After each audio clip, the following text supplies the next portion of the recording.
Sure, we can polish a turd and make it sound and look pretty cool, but you take a killer song and you apply good production to it, and every time it's going to be a home run.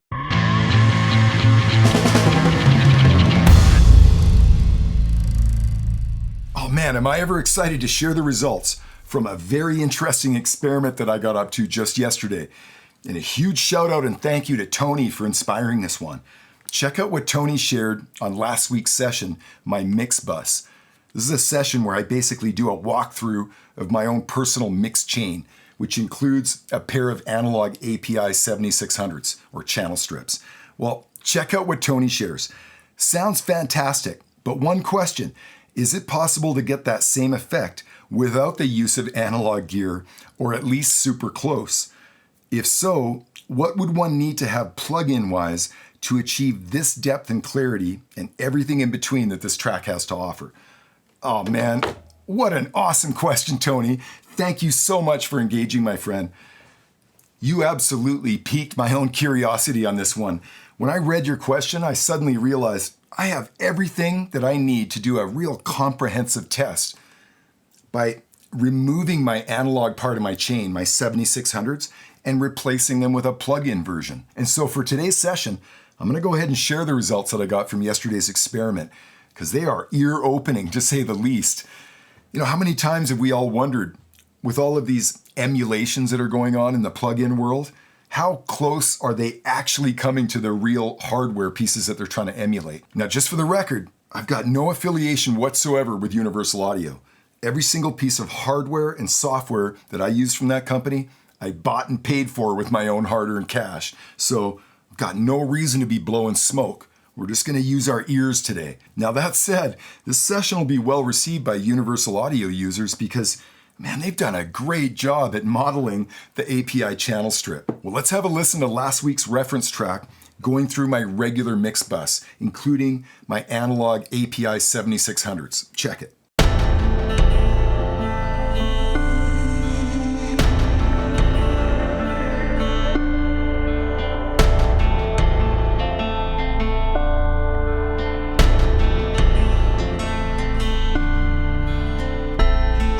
Let's have a listen to the same section with my hardware removed and replaced with Universal Audio's API Vision channel strip. Check this out.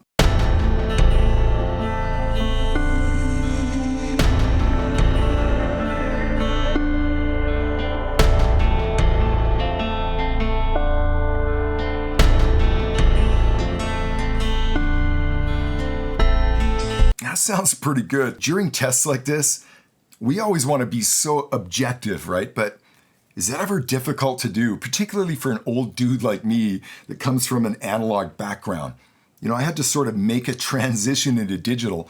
And over the years, and as I got exposed to these kind of emulation plugins, I was always leaning way more towards the hardware. You know, it was like the contest was over before it started, which is totally unfair to the plugin manufacturers.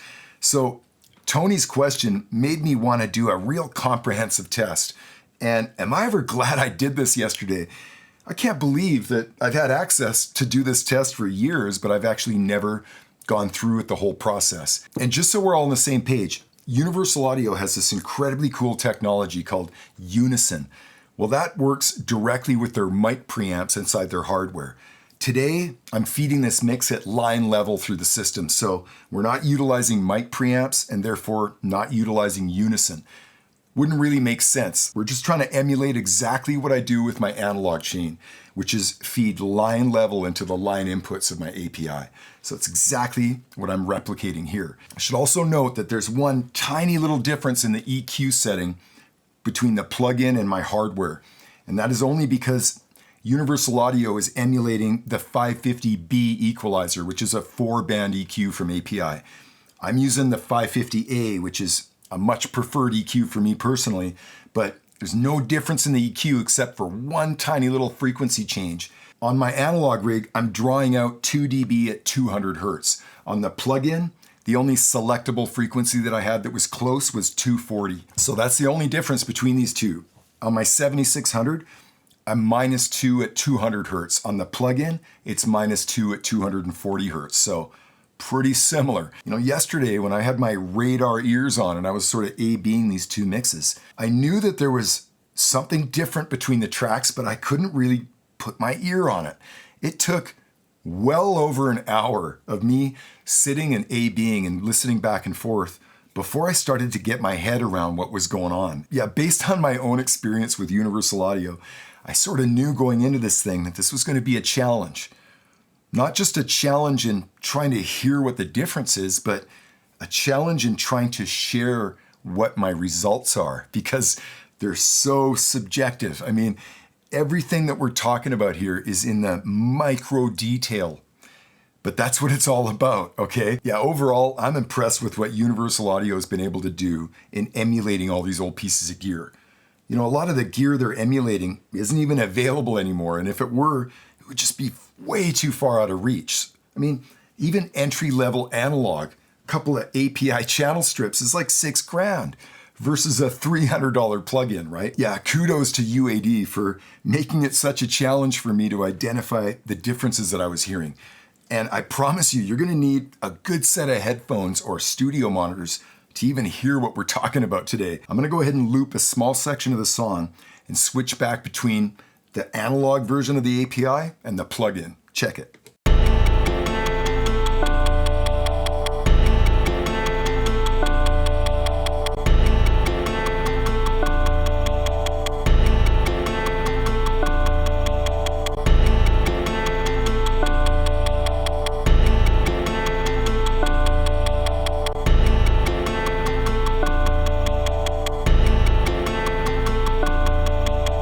Yeah, the difference that I'm hearing between those two signals is subtle, but it's also very important, and it has everything to do with sustain. When I listen to the analog, the 7600 API, the signal coming out of that is smooth. The bottom end is smooth, particularly the sustain of the instruments within that mix. When I switch back to the emulated version, it sounds very similar. The EQ and the tone of the mix comes across as sounding very, very similar. But when I carefully listen to the sustain of what's going on in that mix, it's like I'm hearing the whole mix kind of pumping and breathing. And this becomes much more evident the more complex the waveform is. So much so that I've gone ahead and made some files available as a download in the description of this session. I encourage you to download those files, load them up in your own DAW, and do your own comparisons. Now I'm going to go ahead and loop another section that includes a cymbal crash. I'm going to play the emulated version first, and then I'm going to switch to the analog and listen to the sustain of that cymbal. Check it.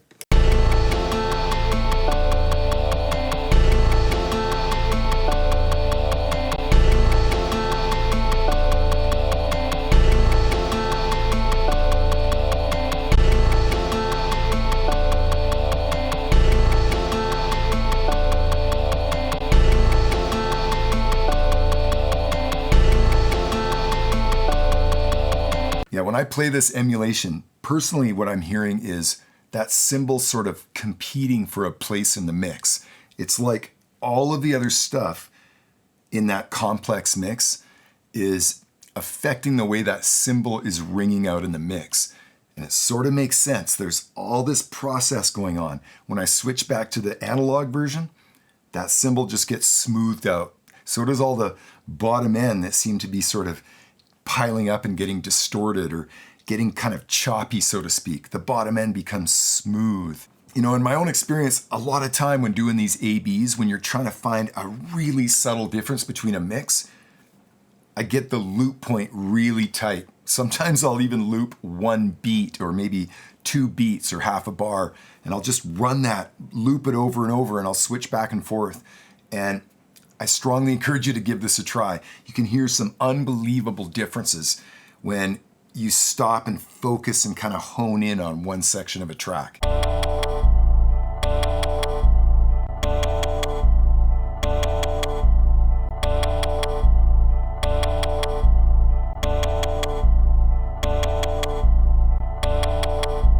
Yeah, the sustain issue, it's my initial observation, but I want to know what you think.